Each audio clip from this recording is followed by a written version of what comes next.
pulling in all the benefits they could possibly get. And I was running myself ragged, long hours for very, very low pay. I was salaried, so they could make me work as much as they wanted, right? And for $30K a year. And then I moved up to, at that point, I was probably already, because I don't remember that year, y'all, I'm not even kidding, but it was pretty close to when I started Plexus. So I'm thinking I was already teaching special ed, teaching special needs, because I have a special needs daughter. She has cerebral palsy. She was born, she's 28 now. She was born an identical twin. You don't see a twin in that picture because her twin passed away in utero at 32 weeks. And I was life flighted to Fort Worth. And they told me that my daughter Bethany was barely hanging by a thread because they weren't picking up a heartbeat. And the reason this is critical to my story is because it wasn't until about 10 years ago that I was able to accept the fact that I did not cause that. I had one job. And that was to hold 2 babies inside me and keep them safe. And I failed at that job. That's what I thought. That was the thought. I failed at that job. Not only did I lose a baby, I took a baby out of me that was not alive. I held that baby in my arms. Not only that, but my daughter was born premature while her identical twins, okay, it's risky. Other people have had identical twins perfectly fine. I tell myself,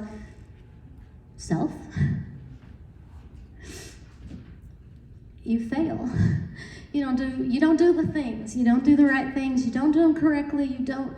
You just don't. And so my daughter, Bethany, right there, you can't see her precious face, that she ended up being born with cerebral palsy, intellectual disability. And she's the happiest girl, so it's all good. She's happy and healthy and loving life. And so anyway, I think that story plays a lot into my career history. People are like, you were a social worker, and then you were an early childhood person, and you were I was also a medical transcription person, and I was a this and I was that. I was always seeking a purpose. Okay, I need to be valuable. People need to see me as valuable. I need to feel valuable. Because my mama always told me, always is a strong word you should not use. Any psychologist will tell you that. My mama had told me, you never really excelled at anything. Yeah. I mean, okay, I was in the top 5% of my class. I went to state in music and vocal and piano. I was a wonderful person, a wonderful friend, all those things. But you know what sticks in my head? You never excelled at anything. And interestingly enough, my mom introduced me, a couple of years ago, she introduced me to some friends. She always wanted me to be a teacher. So think how proud she was when I finally became one. Because like a typical person, your parent tells you what they think you should be, and so you're like, well, that is the last thing I am gonna be, because that's what you're telling me I need to be. So I thought, she'll finally be proud of me. I'm a teacher. Then when my business took off, I stopped teaching, thankfully, and but my mama introduced me to her friends when my dad was in the hospital. So this is my daughter Jana. She's a teacher, but she's selling some vitamins right now. I was a 6-figure earner in this company, but she's a teacher, but right now she's selling some vitamins. And I am am sorry, but I got a little sassy with my mama. Later, I said, cut it out. I'm not a teacher. I am a CEO. I am a business owner. I have built a successful business. And she's like, well, I'm just saying, you've got your teaching certification and all these things. And I'm like, yeah, I did. But I am a business owner. So, it's just all of those things. I want you to think right now, have there ever been any voices in your head that just pop up and we all have our own voices and our own things we've done. I'm going to go into those too.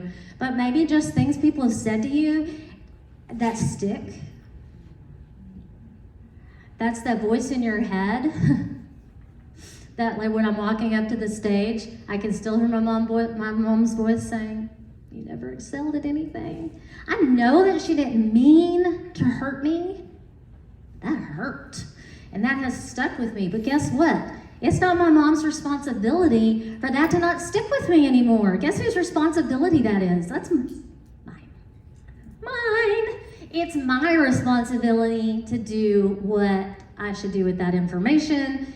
Is that true information about me? Is that false information about me? It's false. That's false information. I don't know.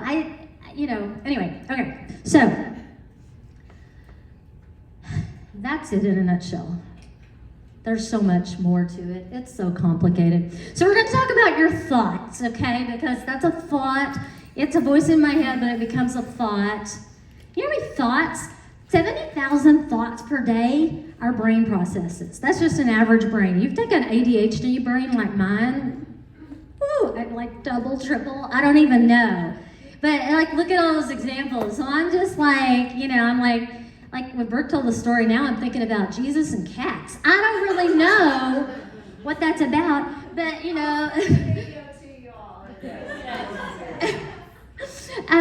so anyway, or I'm just like, I'm in church and I'm like supposed to be focused. That's why I sit on the front row in church, by the way. But I'm like, what does she do to her hair? I mean, does she even own a mirror? And then there's just the other thoughts of, oh my gosh, you just wake up and you got a million things. You sit down to work. The working time, that's the worst time for the thoughts to pop up of all the different things. Oh wait, I forgot I was gonna do a load of dishes before I sat down to work. I wonder what people are binging on Netflix now. Flip, flip, flip. Oh, look. Oh, my gosh. I love George Clooney. Oh, my gosh. I don't, but, you know what I'm saying? So just all the different thoughts. Here we are, some choices. Why won't the kids just be quiet? If I could just, we covered that yesterday, if you were here yesterday. If I could just get some business builders, if this could just happen, if this could just fall into place, if someone else, like my little one Vicky who spoke, could find me on Facebook magically, and be a rock star, and then I won't send 27 attachments in an email because I know better. All of a sudden you need to go on a Target run. Okay, raise your hand. Target runs. Yeah, okay. Right? Okay, all right. You can't go to Target and spend less than $100. It's impossible. Okay, so basically the thing is that you've got a lot of thoughts, and it's not easy to rein them in. And I want to give you permission today to understand that you have a human brain, and not to blame and feel shame over the fact that sometimes you cannot focus on what you know you need to be focusing on. That's not an excuse. I'm just saying, give yourself a space to say, okay, this is a human function of a brain, and we'll learn why here in a minute, but it's a human function of a brain to get distracted, possibly, especially if it's something we don't want to do. We don't want to do the hard things. And so, yeah.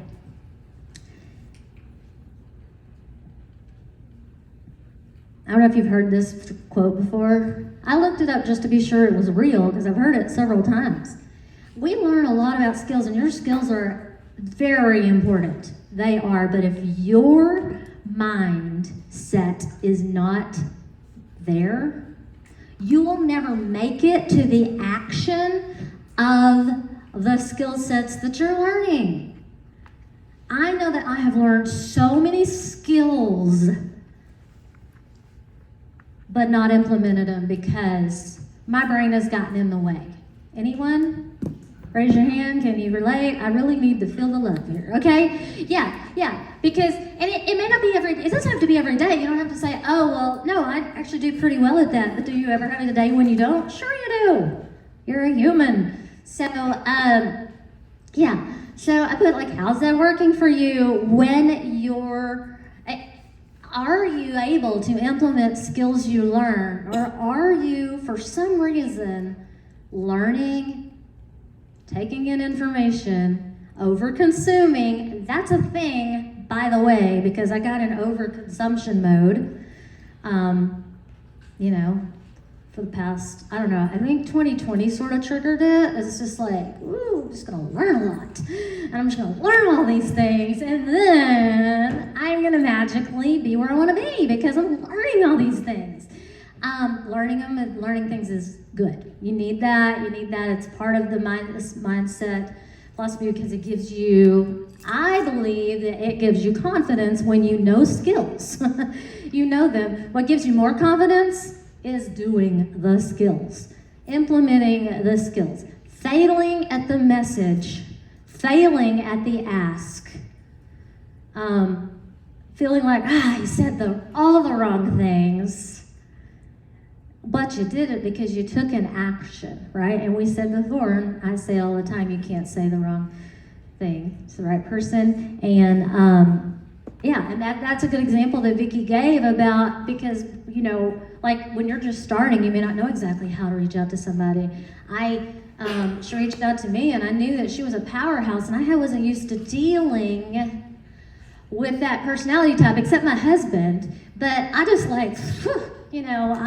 I get away from him. His type A thing is a lot for me. And so to be that bold, and I'm like, oh my gosh, she's going to be a rock star. That's why I sent too much information to her, because I didn't know any better. No one taught me anything. But I learned from that. So, and she was the right person, and she said yes anyway. Yeah. Thank you, by the way. All right, so we're gonna talk about how our brains work a little bit. I'm not very sciencey, so I don't know all the right science words. But it's pretty simple, even though our brains are very complex, if that makes any sense at all, and I'll show you why. Okay, so what we have going on up here in our heads, we've got this lower brain, okay? Think about when mankind was created. Hunter-gatherers had to protect ourselves from predators, all of the things, okay? So that lower brain, designed to keep us safe, helped us survive, okay? It is a very reactive place. To me, it's not a feel-good place when something comes at me and I am in reaction mode. And those responses are usually fight, flight, or freeze. Now, I would love to hear someone say, what is your typical response if you're confronted with something that you're scared to do or you're uncomfortable with? What is your typical response? Just anybody, yell them out.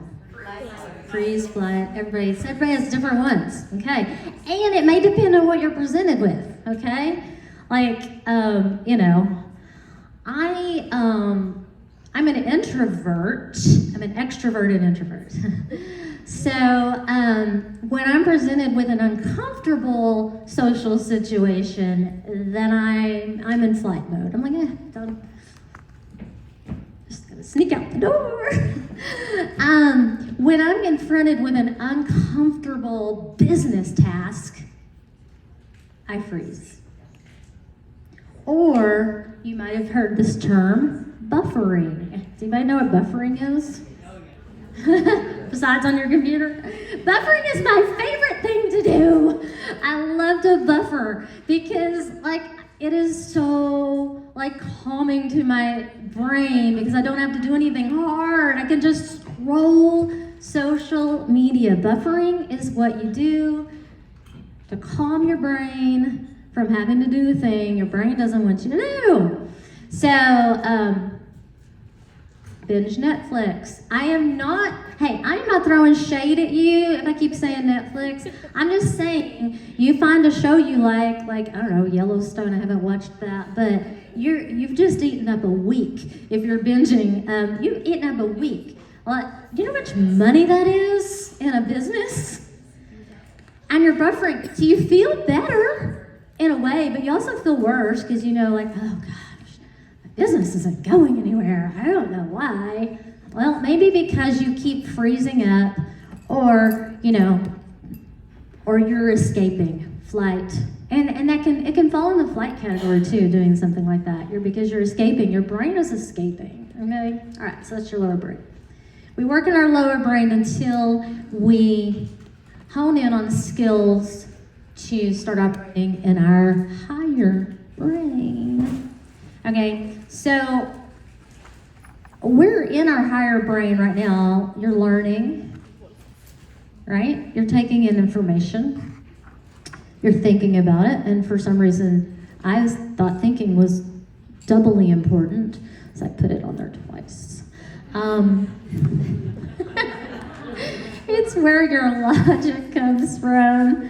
I don't know if you've heard the term emotional IQ, but it's a thing. And it is not a thing that comes naturally. Being able, essentially, in a nutshell, being able to respond appropriately in an emotional situation or a personal relational situation. And you would be surprised how many people have a very low emotional IQ. And I see that when I see people, let's just take a scenario. So you have, and this is literally, I promise you this is just off the top of my head. It's not a real scenario, but it is somebody's real scenario. You've got a team member that you don't agree with the way that they're telling people to do things. Or you just don't like them. Okay, come on, we don't always like everybody, okay? It's the truth. So maybe you butt heads just a little, but if you're not the personality to butt heads like I'm not, I'm just gonna do it internally. And so instead, I'm going to avoid. I'm going to avoid you. If you're more confrontational, you may confront, which is gonna make an avoider really avoid. And there's some emotional IQ, some just being able to emotionally handle, okay, guess what? I can put Victoria, I'm gonna use names off the name. I can put Victoria at an arm's length and work with her.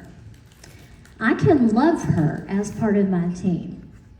But if we clash, we don't, by the way, but if we clash, I can also not let her into that inner circle of my brain and my influence and all that. We can still work together. We can still build a business together. We can still be a team.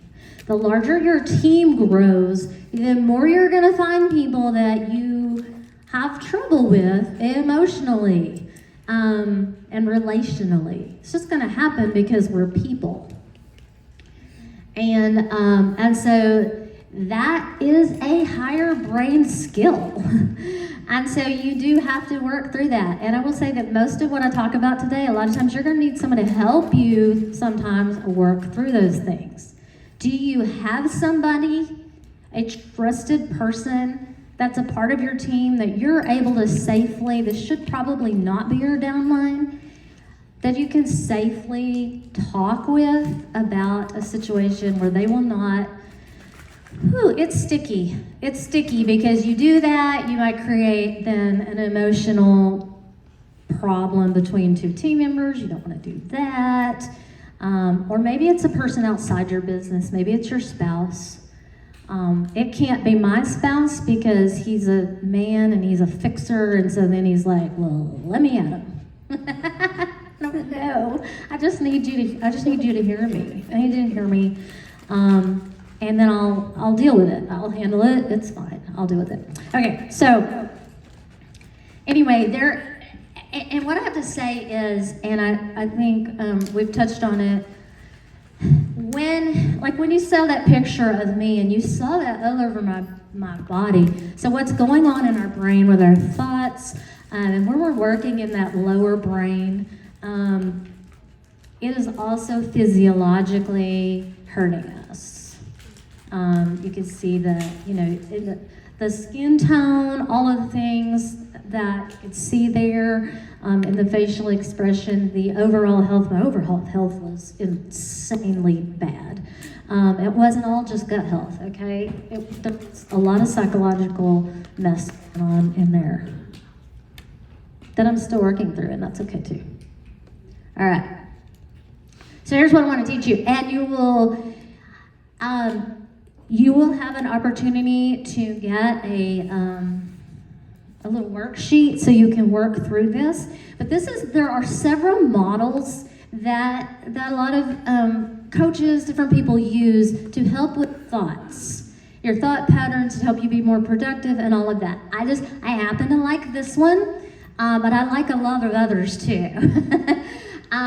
This one's easy in a way for me to remember, and I sort of renamed it Creation Cycle.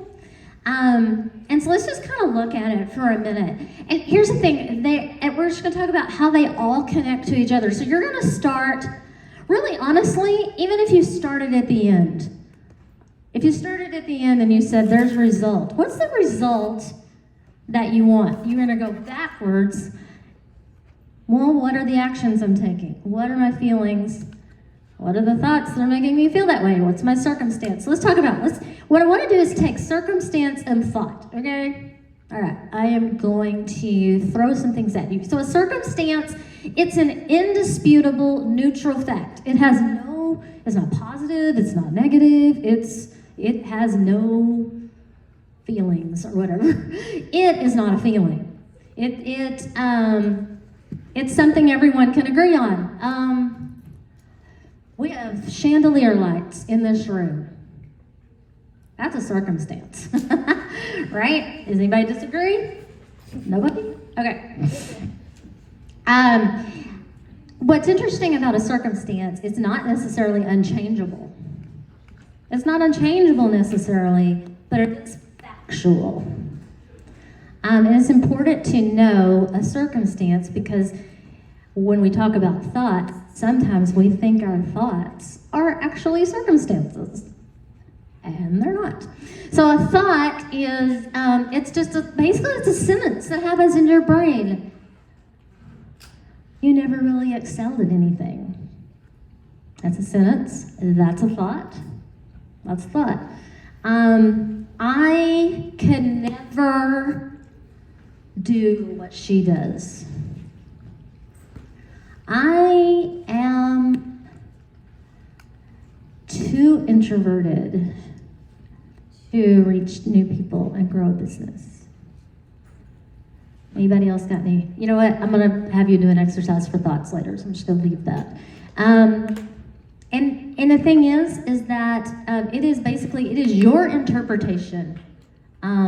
So you may be the only one that thinks that. I don't even think my own mom really thinks I never excelled at anything. I think she just said something stupid. Because I was like, where were you? So a circumstance leads to a thought. Anytime there's a thought, a circumstance, it's going to lead to a thought. And I think have something to think about it. Like I said, the lights, that's a circumstance. We have lights. What do you feel about that? I kind of think they're ugly. But at least I wouldn't want them in my house. That's a thought. Okay. That is then going to lead to a feeling, a good feeling or a bad feeling. It's based on emotions, and it's always, your feelings are always caused by thoughts. You're like, well, wait, what if someone does something to me? Don't they cause that feeling? No, the thought that you have, what you framed that they said to you, how you framed that causes the feeling. Have you thought of it that way? I mean, yeah, doesn't mean that they didn't precipitate something and they're not to blame for some of that, but the feeling you're having is coming from a thought that you have about what happened. Then how you're feeling is going to be your action. How am I feeling about that I don't feel like I'm good enough to do X, Y, Z? Are you going to do it? I'm not confident reaching out to that person because she is, is really smart and she's got this business and, okay, that's a thought that gives me a feeling of I don't feel comfortable. I don't like that. I don't like that, which then leads to the action of what? No, it's inaction. It's complete inaction. You don't do it. You don't do it because of the way you're feeling. If you're staying within this cycle, if you're not learning to break through this cycle, it's just anything. Inaction or an action that you might take. And then every action then is going to lead to a result, good or bad. It's going to lead to a result. Inaction is also going to lead to a result. And taking no action leads to a result. If I take no action in my business, I can already tell you, because I've done it plenty of times, my paycheck doesn't go up. My rank does not go up. Nothing changes if nothing changes. It doesn't change. It goes down. Well, it goes down. It actually does go down. Yeah. All right, but your result is always tied, I need you to see this, it is always tied directly to your original thought. Now, that's how powerful thoughts are. And what's important, what it took me a really long time to learn, and what that girl in the picture sure didn't know, is that your thoughts can be changed. Your thoughts can be changed. And it is not, once you've changed a thought, it's not permanent. Especially if you have a nagging thought. My nagging thought is centered around comparison. That's my nagging thought. That's my thorn in the side. If you're a Bible reader, the thorn in my side is comparison, and to someone else. Okay, I have a level 1 who's a diamond. I'm a sapphire. Wow, I suck. I don't suck. But you know what? It's a thought. It plagues me. Not that specific one, different ones. I can't get on a stage. I don't speak as well as Brooke does. That's a thought, okay? It's a comparison. So it's for me. Some people, it might be a fear of failure. I have a coach I coach with, and we coached on this last week, one-on-one. And she said, my thorn in my side is fear of failure. And it wants to stop me every time. And I'm like, I don't know if I have that really as much as I do. It's rooted in comparison. So you have to start to get self-aware, and we're going to do an exercise here to help you do that, just to get you started. You're going to work through all that mess today, okay? You're just not going to have time. But so that creation cycle, how are we going to make it work for us? What I want you to do, all right, I want you to take your little booklets. We're going to take just a couple minutes, And I just want you to like brain dump. You're just gonna download thoughts. Good thoughts, bad thoughts, it doesn't matter, because when you brain dump, you don't overthink. You just put it all down. Whatever thoughts are that come up in your business, that come up in your life, you need you to know this. How you show up in your life is how you're gonna show up in your business. So you wanna know your life thoughts too, okay? Like centered around motherhood or being a spouse or housekeeping or whatever else comes up, all of it. Put it down and go.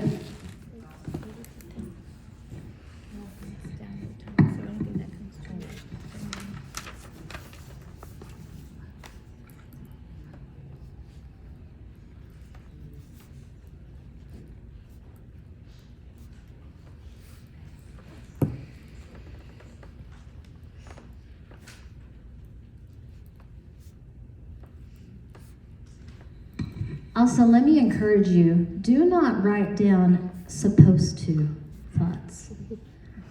Okay? Have you ever taken a test, like a personality test, and you want the answers, you answer in such a way that it makes you the person that you want to be? Don't put down you're supposed to, I'm supposed to feel this way. Put down your real thoughts.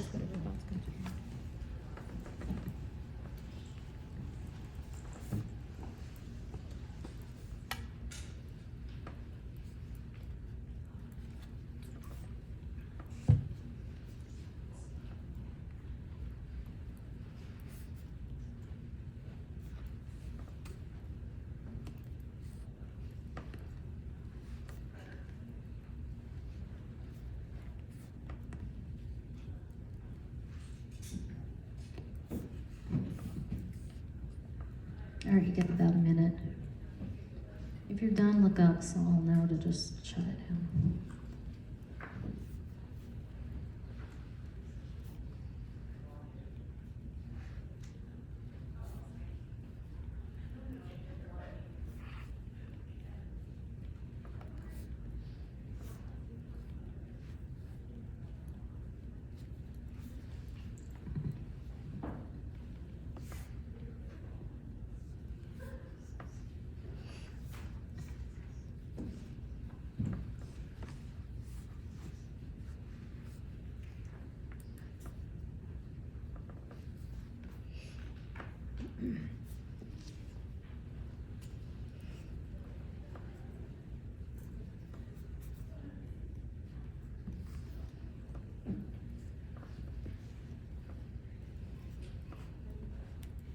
Okay, awesome. Okay, so you can keep doing that later. This is something that I try to do in journaling often because new thoughts come up, because new circumstances come up, right?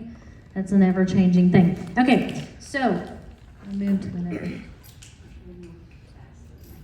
All right, so here's what we're going to do. We're going to learn how to take this model that I showed you just really briefly and do what I call thought renewal. And the reason I call it thought renewal, everybody calls it something different. I call it thought renewal because there's a scripture that says, be transformed by the renewing of your mind.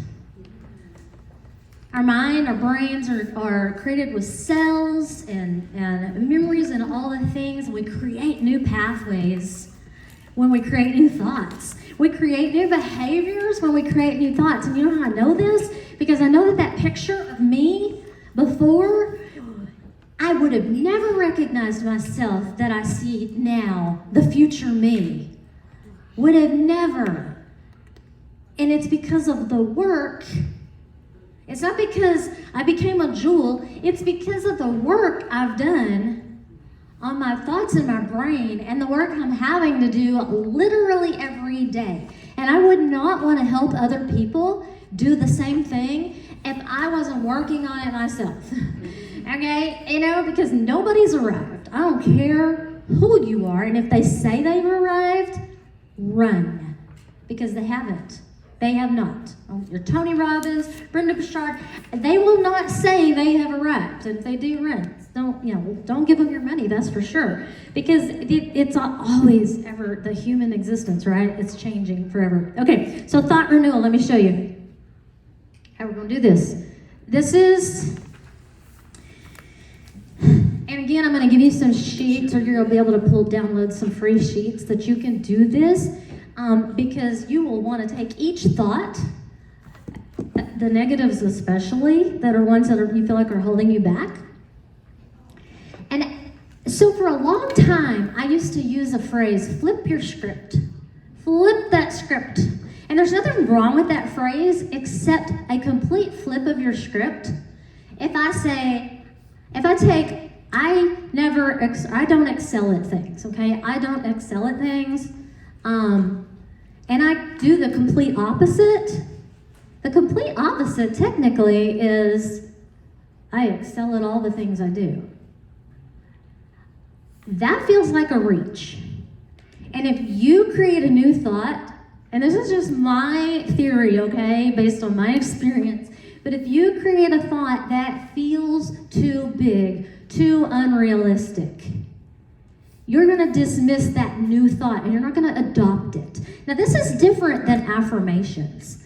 Affirmations, 100% believe in affirmations. I am productive. I have them on my phone. I have a screensaver that says, you have something to say. And it reminds me every day that I can show up in the world and I have something to say. But creating a new thought might require you to create what I call a bridge thought. You might not be able to say, I'm going to take a different example. I'm a terrible housekeeper, okay? I can't keep my house clean. My house is chaos. These are thoughts. They may be circumstances, but they're also thoughts again. I'm not judging you. They've been to my house.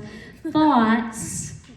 A bridge thought. You may not say, well, you're not just going to flip to, I suddenly have, I have it all together. My home is perfect and my children behave perfectly. I am a perfect mom, etc., etc. That's a leap. A bridge thought is, an example of one is, I'm learning to do better. I implemented a new habit. My new habit is I make my bed every morning. Most mornings. Every morning, most mornings. Is that contradictory? Yes. And that's okay. I give myself grace. But I make my bed because it puts me in a good headspace. And so my bridge thought is I can create a new habit for housekeeping. Now, is housekeeping the top of my priority list? Absolutely not. No. So we're going to go to business stuff because housekeeping is great. You can hire that out when you become a jewel, and then you can build your business and build your income. Can I get an amen? Okay. But it's just an example of a personal thing. But business-wise, I don't know what your thing is, but when I was trying to rank up and all of that, I can't find, or even now, like I'm still always growing and building, I can't find, business builders aren't attracted to me. I can't attract business builders. That's my current one. My bridge thought is, I can learn more things, I can learn more skills, I can learn how to attract those people. I am learning how to attract those people. They're out there and I have something that they want. There's something about me that is going to appeal to them. See, those are bridge thoughts. Easier? Yes. Easier and more specific than just saying, I attract business builders, I'm amazing, and you don't believe it. You don't believe it because you're like, I don't have any evidence to support that. You'll always find evidence to support your thoughts, right? Bad thoughts, you'll find evidence. You're like, I don't excel at anything because look at that. Look at my points this month. That's right. I'm not the top earner in the company. Okay. That's not a fail. Oh, did I change the thing? So go back to that sheet. Sorry. So you will put if there's a circumstance, and sometimes I say you may want to work backwards.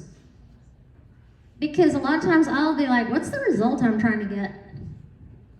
What are the actions I need? And so that would be the right-hand column for the positives, okay? What are the actions I need to get the result I want? Or the feelings that I want to experience that are going to make me take the action? I'm going to feel confident. I'm going to feel empowered. I'm going to feel like I am the boss that I am. And that's going to help me take the actions, and my thoughts are it's all going to fall in line, okay? All right, so, y'all got that? Now what I want us to do, I'm looking at my time. How much time do I have? Gotta wrap it up. Okay, so what I want you to do another time is someone who's close to you, I want you to be vulnerable and share a thought you're struggling with, okay? I want you to, these are free sheets. They're just exactly like, sort of like what you saw, but there's a gratitude page, some things. Just grab that QR code. It'll ask you to enter your email and all of that. And you can use those to do this kind of coaching yourself. And yeah, I guess that's it. I guess that's it. No, I have one more slide. I already said it. How you show up in your life is directly related to how you will show up in business. Do not neglect the work on you. Yeah.